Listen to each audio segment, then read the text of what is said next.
so honored to be here again at Robeson Ranch. And first I want to just start by saying thank you for giving me the opportunity to speak to all of you about something that touches the lives of so many people, not just in our country and worldwide, but right here in this community, and that's Alzheimer's and dementia. So while my family hasn't been directly touched by this disease, so many of my friends, colleagues, and neighbors have faced it head on. One of those friends is my friend Kim. So here's the thing you need to know about Kim. She is one of those people that when she walks into the room, you just know she's there. She's hilarious. She has this red hair and this big, loud voice. She's just one of those people that has a presence, you know?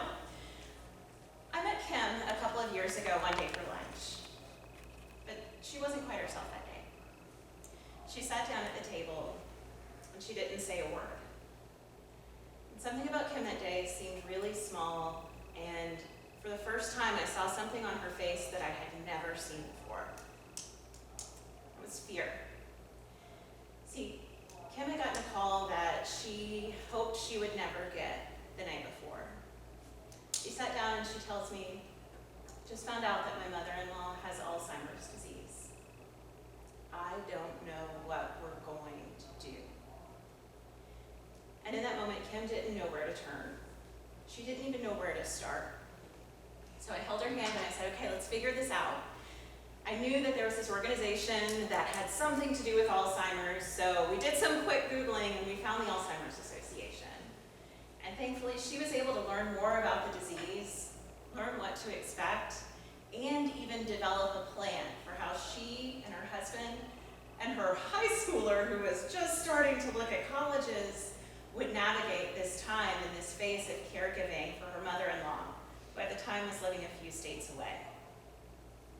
I'm really happy to report that Kim and her family have settled into their new normal, but I'm not sure what would have happened had the Alzheimer's Association not been there to help her in those early days. Now, I know that my friend and her family are far from alone, but let's take a look at this room before we talk about these big numbers here. So, can I get a show of hands? How many of you know someone who has been diagnosed with Alzheimer's or another form of dementia? That's just about everybody, so let's keep them up and look around. It's pretty remarkable, right? And I think it really gives us a sense of just how widespread Alzheimer's and dementia is and the real impact of this disease. So it's affected just about everybody in this room, but worldwide, the numbers are staggering. So let's start with the big one. There are over 7 million Americans who are living with Alzheimer's disease today. Right now, that number is expected to drastically increase in the coming years. Nearly 12 million more people are providing unpaid care for people who are living with Alzheimer's or another form of dementia. And right here in Texas, there are over 450,000 individuals who have Alzheimer's disease. Alzheimer's is also one of the costliest conditions to society. This year, it's expected to come in at a cost of $384 billion. That's billion with a B, dollars. And those costs, just like the numbers, are only expected to rise. We anticipate that those costs will reach nearly $3 trillion by 2050. Left unchecked, it's clear that Alzheimer's disease will destroy our finances and our families. But it doesn't have to be that way. But let's take a quick look before we start talking about some solutions, and it'll highlight why the work we do is just so important and needed now more than ever. So the numbers that you saw on the previous slide and the numbers that you're going to see here all come from our annual facts and figures statement, which you can find on our website at alz.org/facts. And it provides an in-depth look at the latest statistics in Alzheimer's disease prevalence, mortality, what the picture of caregiving looks like, as well as the cost of care. So let's hope we get some sound on this, but work without it.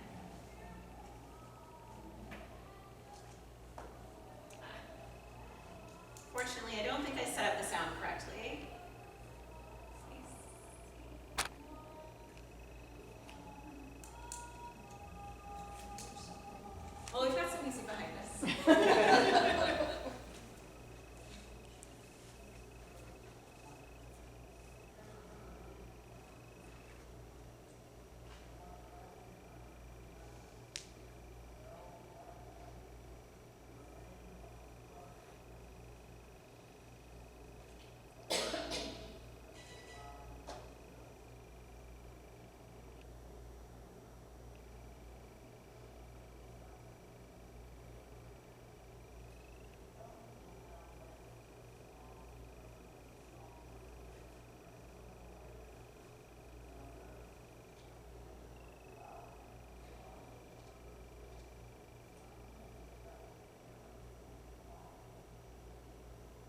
Sorry we lost the sound there, but I promise the graphics said it all. We have a little bit of time, so was there anything that anyone found surprising among these facts that somebody would like to share? Or exciting even? That 5 in 10 of the women are more Susceptible. Yeah. susceptible. Yeah, we'll talk about that in a little bit more depth in a few minutes. Was there something else? Yes, sir. Something flashed up called alts.org. Yes, that's our website. What else it doesn't have? Our website No, has. how do you spell it? Oh, it's alz.org.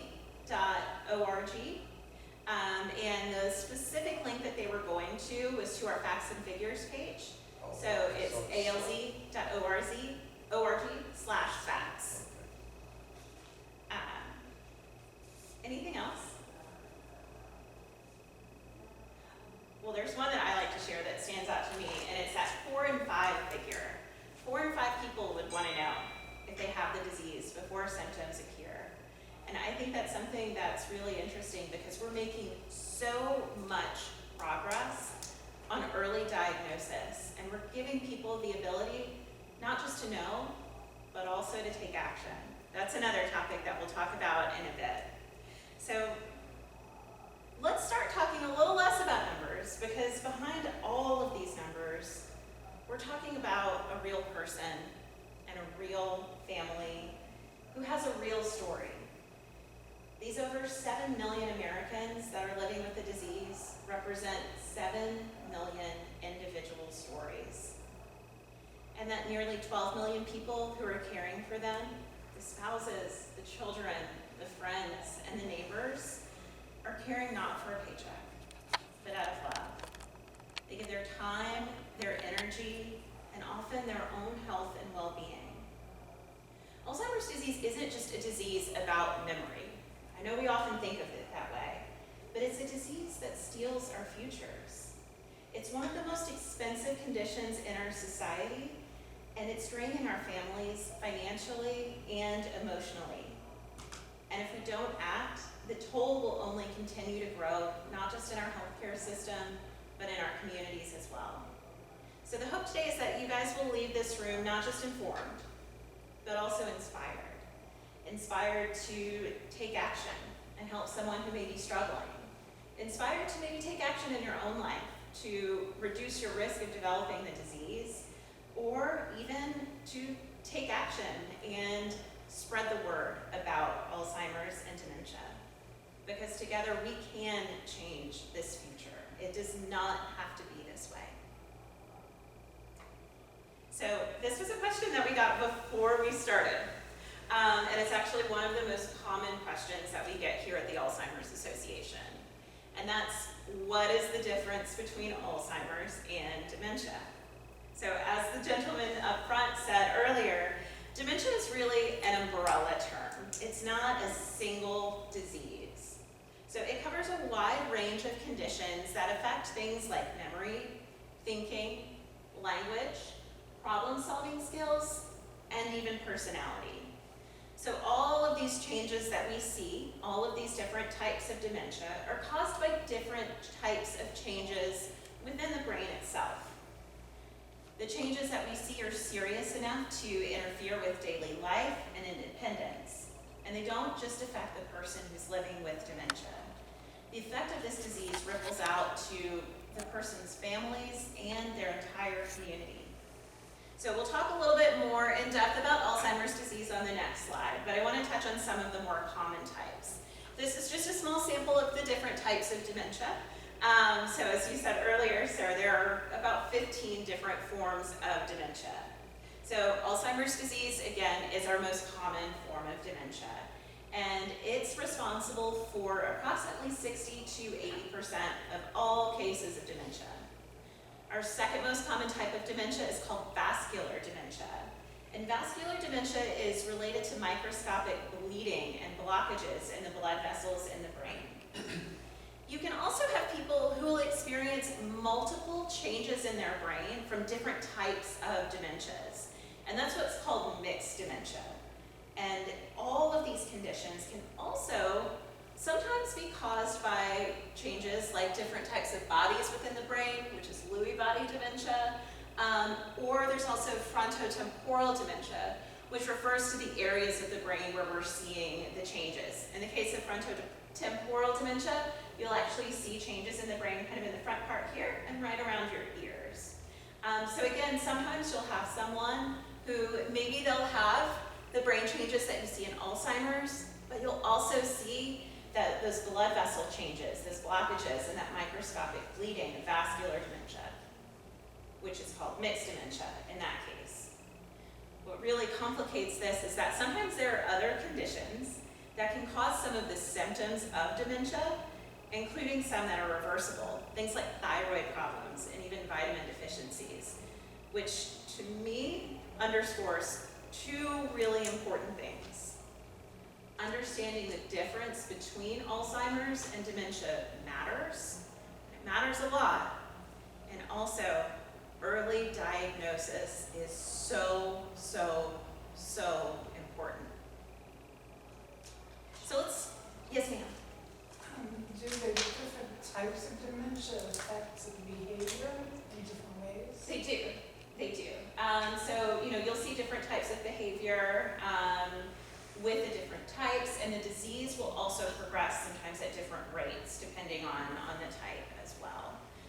We could spend days talking about each of the individual types of dementia, but you do see some slight differences in the way that the symptoms will appear with the various types of dementia. Were there any other questions? Yes, ma'am. So you say early diagnosis is the key. What are we looking for? Well, that kind of depends on the type of dementia.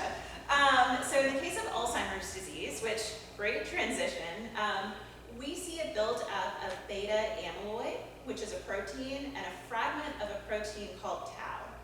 And then these two guys get together and they start forming what's called plaques and tangles in the brain, which basically interferes with the brain's ability to receive nutrients and send signals to the different brain cells within your brain. Ultimately, that leads to tissue death and actually shrinkage of the brain. So that's a really different physiological process that you're seeing in the brain versus something like vascular dementia. So when we're looking at an Alzheimer's diagnosis, we've actually had a really exciting new advancement in the past few months, and that's a blood biomarker test. So they can actually do a blood test as part of a very thorough diagnostic panel to identify evidence of an excess of beta amyloid. There are also, when you're being diagnosed, imaging is a big one. The specific type of imaging, it's usually a CT scan, sometimes MRIs. We hear more about CT scans. Those are really common. You'll also hear about cerebrospinal fluid. That's another thing that they'll test as well. But the first step in any diagnosis, and this is why we mentioned that sometimes there are other conditions happening that might be mimicking these symptoms, is you always start with a blood workup, a general workup to see, hey, maybe this is a kidney problem, maybe this is a deficiency, maybe this is a thyroid problem. So first step is almost always going to be just a general health workup to see, is there something else happening within the body that could be causing these symptoms? Does that help? Yeah, but what I'm really looking for is like, when I'm talking to a mom, or I'm seeing my mom, and what are my first initial clues in her behavior?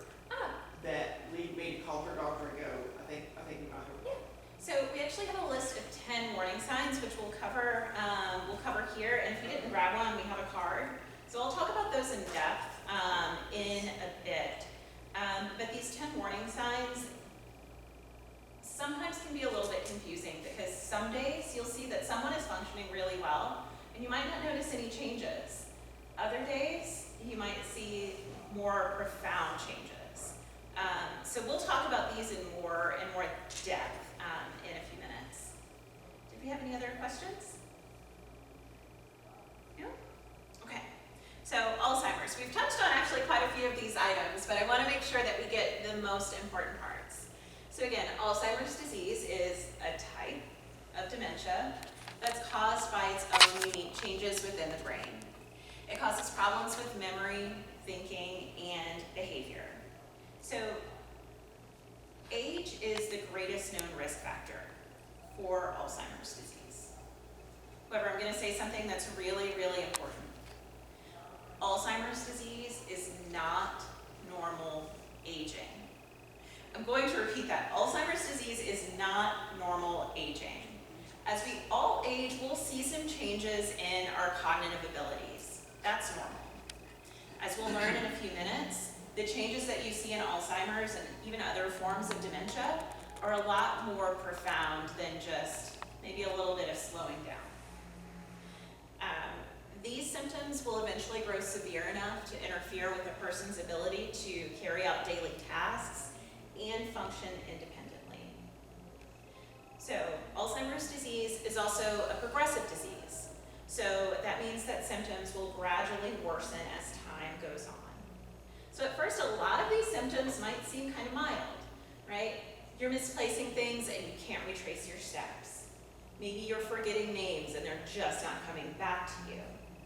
But as the disease advances, you'll see these changes become more pronounced. So it may take away a person's ability to hold a conversation, recognize their loved ones, and even just respond to the world around them. So on average, a person who has been diagnosed with Alzheimer's disease will live approximately 4 to 8 years. However, some individuals will live as long as 20 years. Every journey is going to look different, and every moment matters. Which is why, again, early detection is so important. Because a lot of these changes can be pretty subtle when they start, and it can be really easy to dismiss the signs. But if someone you love is experiencing memory changes or trouble thinking clearly, don't wait. Talk to a doctor, and because getting that early and accurate diagnosis can open the door to additional support, treatment options, and the ability to plan for the future. So we'll talk briefly about some of the populations that are at higher risk, because as someone mentioned before we got started, we see a lot more women who have Alzheimer's disease than men. So we also know that Black Americans are about twice as likely as white Americans to have Alzheimer's or another form of dementia. We also see that Hispanic Americans are 1.5 times as likely. And we're looking at different explanations for why this might be the case. It's actually a really interesting area of research. And as someone else mentioned before, Alzheimer's disease also has a disproportionate impact on women, and not just in terms of diagnosis. So in the US, there are more than 11 million women who are either living with Alzheimer's or are caring for someone who has it. Almost 2/3 of the Americans who have Alzheimer's disease are women. Finally, we also know that women in their 60s are more likely to develop Alzheimer's disease over the rest of their lives than they are to develop breast cancer, which is one of those that I think really stands out to me. So at the Alzheimer's Association, this is why we believe it's so important that everyone knows about this information, knows about this disease, the warning signs, and ways to lower their risk. We also work really closely with communities to help them better access diagnosis and quality care to ensure that everyone can have as much time as possible with their families. So here are those warning signs that we were talking about. As I mentioned, there are 10 here, and we have a flyer up at the front with all 10. You can also check out our website. It's linked on that card. It's alz.org/10signs if you want to have that handy. But here are 10 warning signs. Some of them, again, some days you'll see that someone is functioning really normally, and you may not think anything is wrong. You may also see that some people, maybe they only have 1 or 2 of these signs. It's not necessary for someone to experience all 10 of these warning signs to raise concern. I also want to note that this list of 10 is not a diagnosis. I will always be in a room and we're talking about these warning signs and you see people get really scared. If you check off these boxes, again, it's not a diagnosis. It's merely a tool to say, hey, it's time to talk to a doctor. So if you or someone that you love is experiencing 1 or many of these signs, it is really important that you speak to a doctor about it. So I want to highlight a few here, just to sort of draw some differences between what looks like normal aging versus what's a cause for concern. So the one we hear about all the time is number 7, misplacing things. But we often forget about that second bit, which is losing the ability to retrace your steps. So let's say someone says, I'm just losing my cell phone all of the time. Guilty? Guilty. I think most of us are, right? I hope most of us are. When I lose my phone, I can almost always retrace my steps, right? I think that's just normal aging, living a bit busy, sometimes stressful life. We've all been there. If you're able to say, hey, I was on the phone when I came out, the dog was barking and jumping up at me, that's right, I got off the phone quickly and set it down on the breakfast table instead of in its normal spot in the kitchen. Okay, that's not going to be a warning sign for Alzheimer's or dementia. What's really going to be a warning sign is, let's say you misplace your keys or your phone, but that memory of walking through the door and the dog barking and the chaos is just gone. Absolutely gone. You're not able to retrace and think back and say, that's right, I was on the phone with my sister, things got hectic, I set it down in a weird spot. You may also see that someone who's living with Alzheimer's and dementia might have some changes in their mood or personality.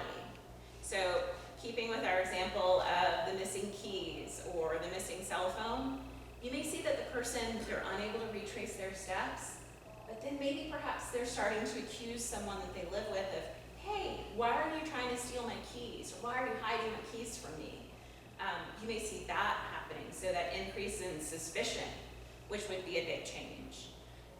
Another one is difficulty with completing familiar tasks.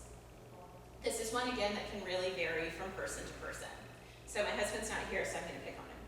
My husband is from the Midwest, and he and his family play this game called euchre. I don't know if there are any other, okay, you guys know euchre. From Michigan. So is he. There you go. So if there ever comes a day when my husband is struggling to remember the rules of euchre, I'm going to be pretty worried about him. Versus me, euchre is not a familiar task. I didn't grow up playing this game. I'm from South Louisiana. And the game just doesn't stick in my head. It's not going to be a cause for concern, right? Or what might be a cause for concern for me is if I'm baking bread and I suddenly forget, hey, I need to put yeast in my bread, right? So you want to think about what is a familiar task for that person. I'm also a numbers person. I can calculate sales tax, tips, you name it, add it all up in my head pretty quickly. As I get older, if I start to see changes in that, where I'm just not able to, it's not just that I'm slowing down, but it's that I'm just not able to do it correctly, that again can be a warning sign, right? So the difference is really, is it maybe just a little bit of slowing down? Are you occasionally losing someone's name and then it comes back to you? That's all normal aging. Versus if you're not able to recognize someone that you love and you see all of the time. If this is a task that's really familiar to you. I heard from the wife of a CPA once, and she said, I'm worried about my husband.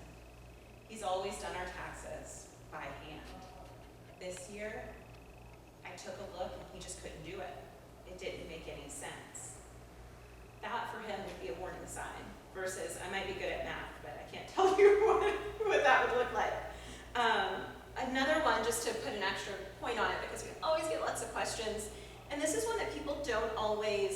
know about. And that's number 5, trouble understanding visual images and spatial relationships. So this is not an issue with vision, right? I think we all know our vision is probably going to get worse as we get older.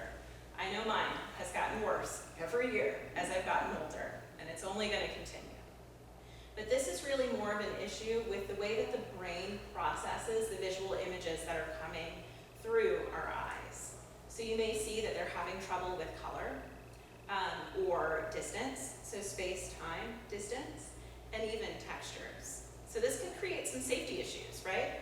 Driving is the obvious one, but also fall hazards. So when someone is living with a disease, we will often advise families to make sure that you're doing things like keeping lighting in the house even. You're minimizing those trip hazards, right? Those transitions between, let's say, hardwood and a rug. Because distinguishing the difference between that rug and hardwood can be really hard. And it's not a visual image.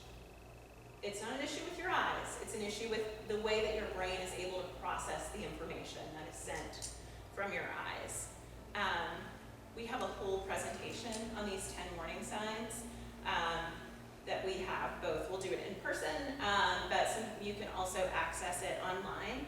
So if folks want some more information about that, I can make sure to get you all the link for that. But do we have any questions about these? Okay. So now that we've talked a bit about the warning signs, I think it's really important that we talk about early detection. And I know I'm about halfway through, and you guys are probably already tired of hearing me say the words early detection. That's okay, but I'm going to keep saying them because they're important. So it's really important that if you notice these signs and you're worried, that you have a conversation with the person that you're concerned about and help them make an appointment with their doctor. An early diagnosis can make a huge difference. Some treatments are only effective in these early stages of the disease, and the sooner that someone has a diagnosis, the more options that they have. But this is not just about medication. When Alzheimer's is caught early, there's also a chance to make the lifestyle changes that can help protect brain health. So this is the things we hear about all the time, right? It's managing our blood pressure, quitting smoking, staying physically active, and keeping our mind and our hearts engaged through social and mental activities. And then early diagnosis can also bring a lot of peace of mind to families. It can help explain what's happening and give families the chance to plan and connect and make the most of their time together. It also opens the doors to things like support programs, resources, and even a community that understands what you're going through. So I know y'all are sick of early detection, but it's not just medical, it's personal. It's about giving people the best chance that they can to live fully with dignity and with support. So we touched on treatments, and there is real hope on the horizon. So while we don't currently have a cure for Alzheimer's, we have medications that can actually manage the symptoms and change disease progression. So there are 2 different buckets of FDA-approved medications for Alzheimer's disease. The first, which have been around for a little while, those are drugs that can help ease symptoms like memory loss and confusion. But the second one is where things get really exciting.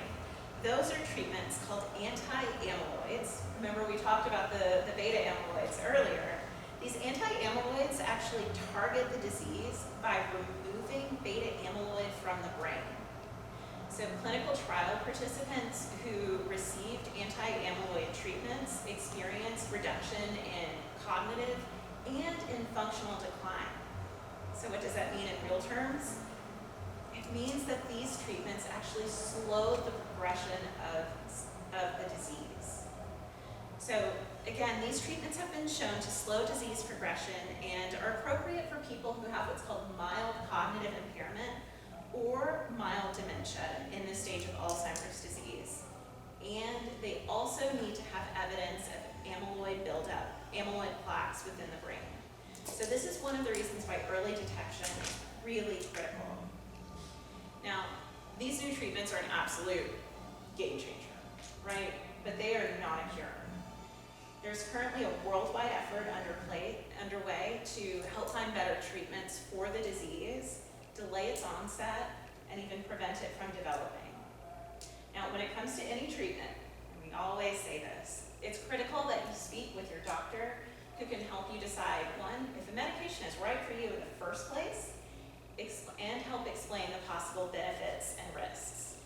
So if someone is receiving a treatment for Alzheimer's disease, regardless of which category it falls into, whether it's symptom management or if it's one of those anti-amyloid treatments, it's really important that they're being monitored by a doctor who knows how to use those medications.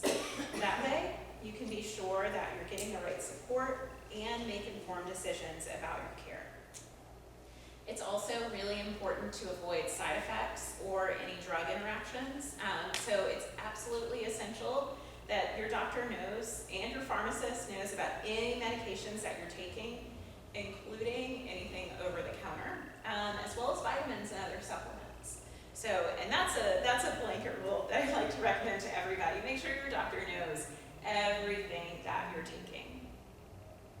Do y'all have any questions before we talk about risk reduction? No? Okay. I do have. Yes, sir. You said there's a new process with the amyloid. Is that the infusion? Yes, those are those anti-amyloid drugs. Those are an infusion. I did see something in the news this week. I haven't looked at the studies, but they are looking at, it's called subcutaneous injection. So that would move away from the infusion. It would be an injection. I'm not sure where that lands on FDA approval, but I did see several news articles about that this week, just coming out that they're seeing some positive results with that. And so the infusions can, I'm not sure if anyone has ever had to receive infusion treatment, but it can be quite difficult because you have to be in an infusion center and it's administered over quite a bit of time. Aside from the typical cure for some of these things as far as like medical drugs and that kind of thing, is there research on actual brain exercises people can do that have proven effective? So this is a big area of research. We actually just had a study called the US Pointer. And the US Pointer study was looking at both these healthy lifestyle changes, right? So the exercise, the healthy diet, and also continuing to challenge your brain. And we saw fantastic results with that. So what's really important is that this is not just like a crossword puzzle, right? There's no one thing that's gonna be the cure-all in terms of how to keep your brain active. What's important when you're thinking about challenging your brain are two things. One, it needs to be a challenge for you. So I said I'm a math nerd. Math is not my challenge, you guys. I wish it was sometimes because I love it, but it's not. But also you wanna make sure that it's something novel and it's really relying on your problem-solving skills.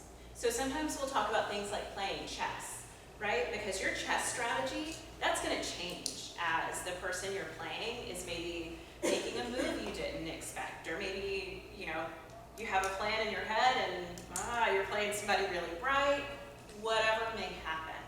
So you wanna think about things that are novel and a challenge for you, and then are also making sure that you're really relying on strategy and problem solving and planning. Does that make sense? So for me, don't ask me to build like an IKEA bookcase. that would be a massive challenge for me. Versus my euchre-loving husband, he doesn't even need to look at directions for something like that. Do we have any other questions? What do they think about sleep? Oh, well, you have great timing. So sleep is one of our 10 healthy habits. We're going to talk about those now, but sleep is really important. We recommend 6 to 8 hours of good quality sleep, which for somebody like me, I know that sounds like a lot. But making sure that you're getting adequate sleep is essential. Whether you're looking to reduce your risk, or if you're living with the disease and want to, take some healthy steps to help reduce or potentially slow down the progression. Yes, sir. How about sleep apnea? If you fall asleep without your CPAP machine on and you maybe don't breathe enough oxygen, how detrimental is that long term? Sleep apnea can be really just detrimental to your overall health. Sleep apnea does result in lower quality sleep, so that's going to impact significantly the sleep that you're getting. So let's say somebody who has sleep apnea, maybe they're in bed for 8 hours, but the hours of quality sleep are going to be greatly reduced compared to someone who's A, a good sleeper, and B, who's not struggling with sleep apnea, because it actually disrupts the deep sleep that you're able to get. Yes, sir. I'm going to read something to you from Professor Bruno Dubois, from the Director of Institute of Memory and Alzheimer's Disease in Paris. He said, anyone is aware of their memory problems, they do not have Alzheimer's. And he further said, to those who are conscious of being forgetful, they have no serious problems of memory. So we've seen it play out a little bit differently, especially in those early phases, because people are often aware that maybe there's some discomfort, right? Especially in social settings, we will often see people who are living with the disease start to pull back because they're worried that people may notice that something has changed about them. Now, whether or not each individual can pinpoint what exactly that change is, I can't tell you. I haven't spoken to every single person who's living with it.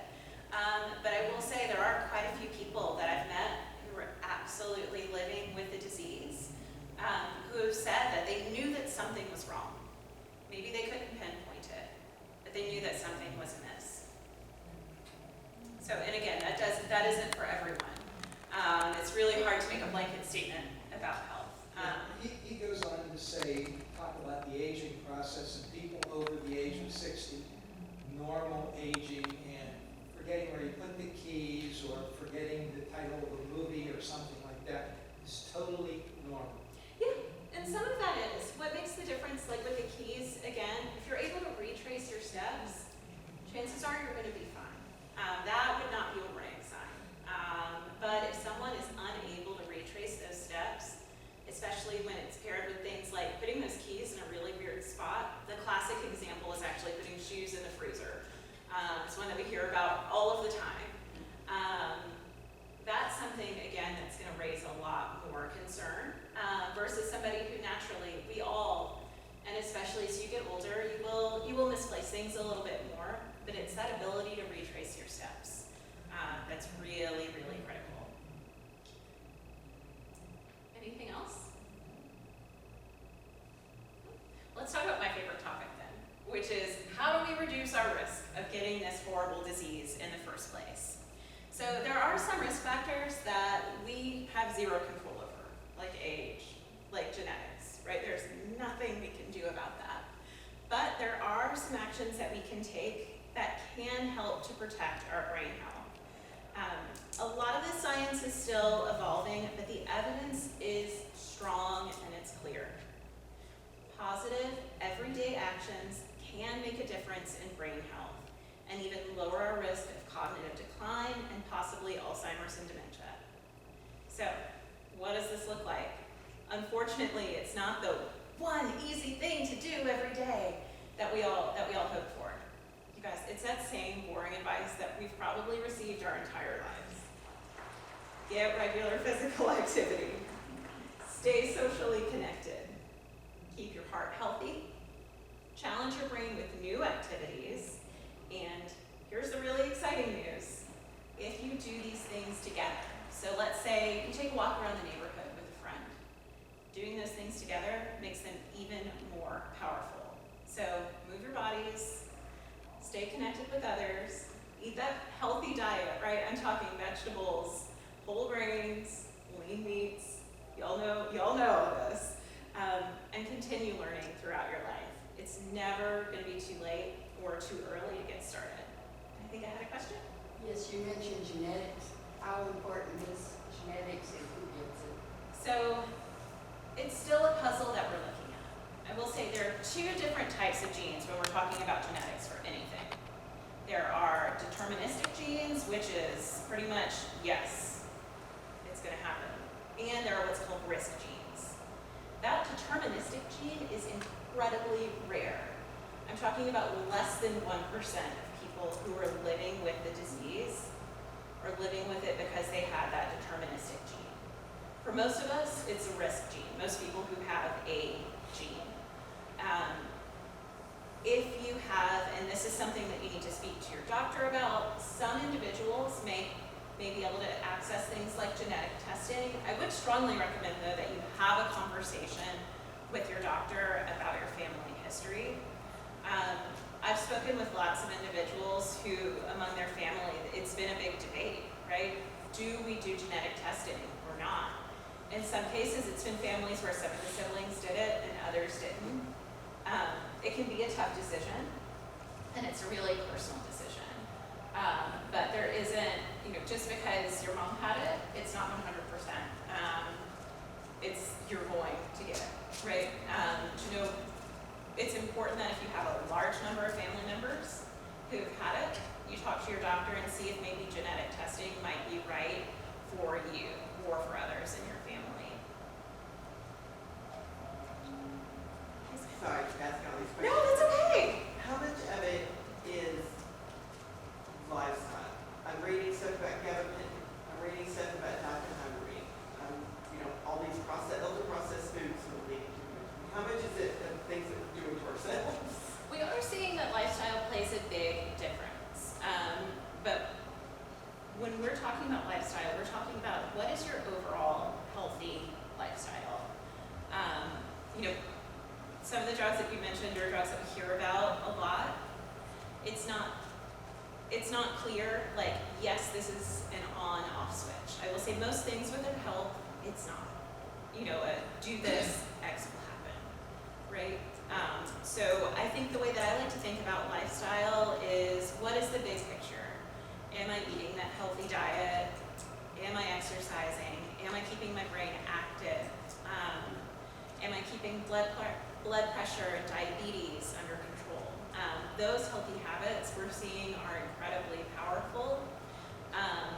So I think it's most helpful to focus on that big picture versus just one thing. I wish there was an easy if this then that switch, but we just don't have science that would indicate that. Any other questions?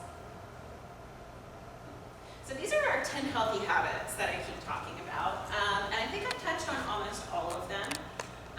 You'll kind of see that they're broken out into a couple of little sections. So we have, eating right, managing our diabetes, maintaining a healthy weight, sleeping well, moving, controlling our blood pressure, and being smoke-free. Why are all of these things that make us think of heart health? Well, that's because our brains and our hearts are connected. So whatever you do that's good for your heart is almost always going to be good for your brain. Why is that? Well, that's because our brain is home to the body's largest network of blood vessels. So every time our heart beats, 20 to 25% of the blood that gets moved through our body actually goes to our brain. So if you think about the weight, right, this brain right here is getting a huge proportion of the blood for its size, which is why keeping your heart healthy is going to be absolutely essential to brain health. I like to think of this, sometimes it seems a little bit stressful, but for me it's like, well, hey, it's a 2-for-1. You make a good choice for your heart, you're also making a great choice for your brain. I also like to remind folks to protect their heads. That means seat belts. That means if you're a cyclist, you're wearing your helmet. But also looking at things like fall risks as well. And finally, continuing to challenge your mind with, again, those new novel challenges that are making us think about strategy, are we planning ahead, all of that good stuff, and staying in school. This does not mean that you all have to go back to grad school, but whether it's taking a class here, taking. There's some really fantastic online classes that are available through universities, or even local colleges and universities all have some fantastic community programs. So, continuing to challenge your brain and learn new things is always a good thing. One of my favorite things to do, again, I mentioned this before, is to try to pair up a lot of these activities. So if I'm going for a walk, I invite a friend. I drag my husband along. Or am I gonna go and take a class? Awesome. Let's get somebody to go with me. And really think about how you can bring as many of these things together as possible. And before we go, I think it's really important that we talk a little bit about the resources that we have available. The most important one, I'm gonna break every rule about giving a talk. I'd like you all to pull out your cell phones and save a phone number, because this is a number that you never know when you're gonna need. And I'm saying this from experience. When my friend found out that her mother-in-law had Alzheimer's disease, I was in my 30s, I never thought, yep, I'm gonna need to call up the Alzheimer's Association at lunch. But I did. And that number is 1-800-272-3900. Gonna repeat it. 1-800-272-3900. So what does this helpline get you? Any day of the year, any time of the night, it gets you connected for free to dementia care experts and clinicians. So whether you're like my friend, you just got a diagnosis, you don't know what to do, you don't know the first thing about Alzheimer's and dementia, you can get information, you can get a plan. Or maybe you're like some of the many, many people that I've spoken to out in the community who have said, I was having a really rough day, caring for my parent, caring for my spouse. I didn't want to wake anybody up, but I just needed someone to talk to and someone to listen. So I called that helpline. They're there for you, no matter what, every day of the year, every hour of the day. Our helpline is such a tremendously important resource. We also offer free education and support, both in person at sessions like this, but also online on our website at alz.org/education. You can find a good chunk of our educational programs available on demand, all for free online.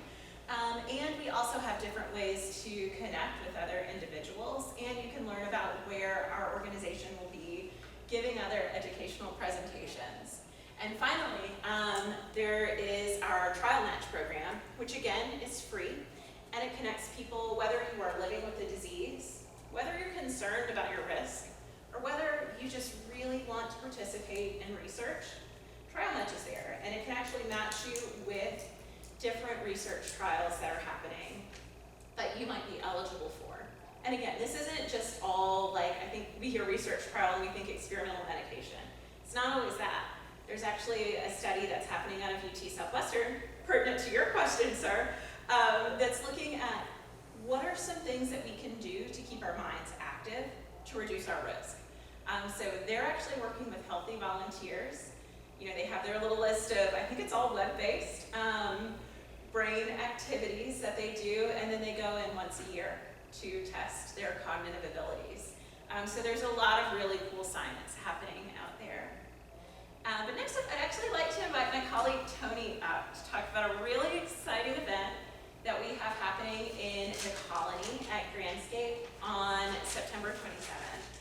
And that's our Walk to End Alzheimer's. Tony? Hello, good evening, everybody, or good afternoon. My name is Tony Granberry. I am the walk manager for the Alzheimer's Association. And like Courtney said, I oversee our Walk in Alzheimer's happening in the Colony, happening September 27th at the end of this month. So pretty much, the Walk in Alzheimer's is one of our bigger fundraisers that we do nationwide, just like we do the Heart Association and other organizations as well. But we come together on a beautiful morning to remember those who have passed, but also provide resources for those who are currently going through it. So, would love to invite you all out to come walk with us. I know we have some save the dates in the back. Some of you guys grabbed some of them, but would love for you all to come out to experience the community that we have there. I think we want to make sure that people aren't going through this alone. I know by show of hands, some of you guys know people experienced Alzheimer's, and we want to be able to bring everybody together to connect with each other, to one, get the resources, but also just have a great morning together and uplift each other. So we'd love for you guys to sign up, create a team. It is free. It's a free event. We're an organization. We would love for you guys to help fundraise and help us reach our goals this year. But like I said, we just want people to come out, spend time together, and just build community. So Date again? September 27th. It's a Saturday morning. It's a Saturday morning in Grandscape. So where Nebraska Furniture Mart is at, we take over that whole area. So it's going to be, well, that's the last year we had about 1,800 people there.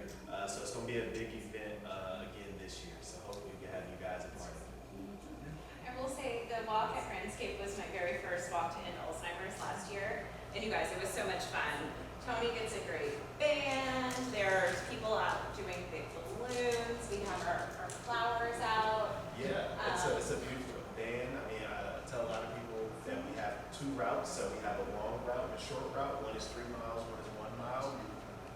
Yeah, so one is 3 miles, one is 1 mile. But if you just want to relax and listen to the music and see the vendors that we have out there, you can do that as well. So Start time?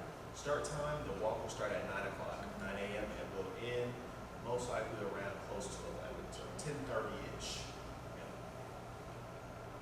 We had great weather last year. It was the first like chilly-ish morning, you know? Any other questions about walk? I don't have one about the walk, but I do have about the clinical trials. Yes, ma'am. I was started in one a few years ago, and so you're going through all these exercises and things that you're doing, which was actually kind of time consuming, but they would never tell you your results. They were just gathering information in general. So are all of these trials information that you participate in, but you never find out any information about yourself? So very often it depends on the study design, and I won't bore y'all with the nuts and bolts of how randomized control trials are designed, unless you want to know. But many studies at the close of the study will actually give you your results.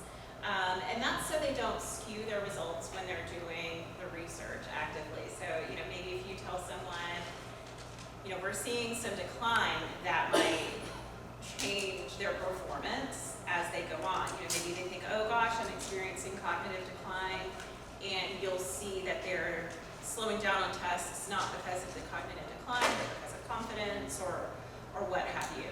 So that's really just to ensure that they're getting an accurate picture of somebody's performance. Most studies do share at the close of the study though. But again, that'll depend on the individual study design. It can be frustrating though, I know. Any other questions? Well, I just have a few quick ways if you're interested in getting involved with us. You can work with us as an advocate and share your personal story working with our elected representatives. We have some really big, important legislation coming up.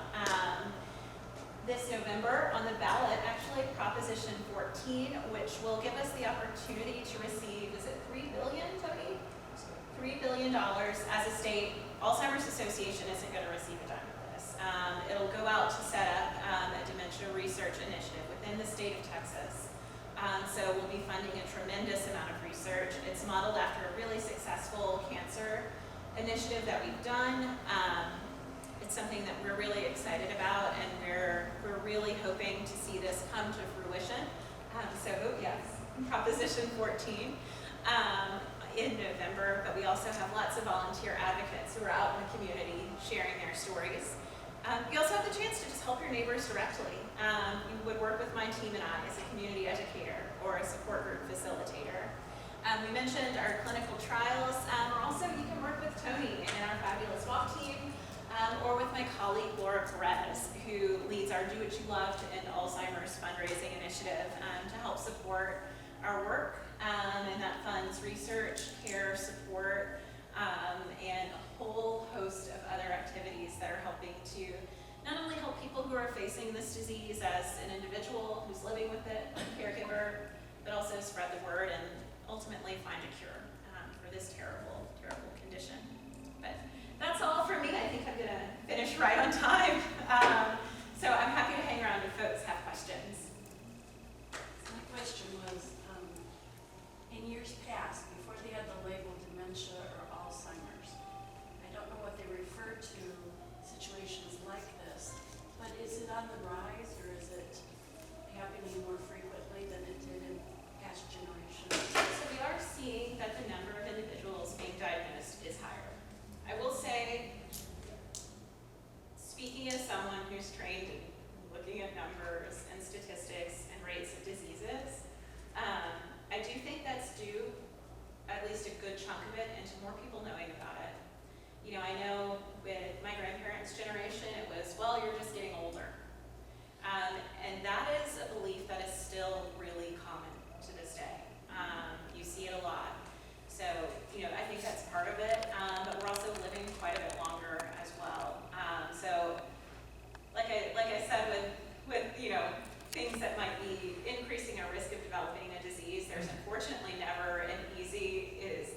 Thank you.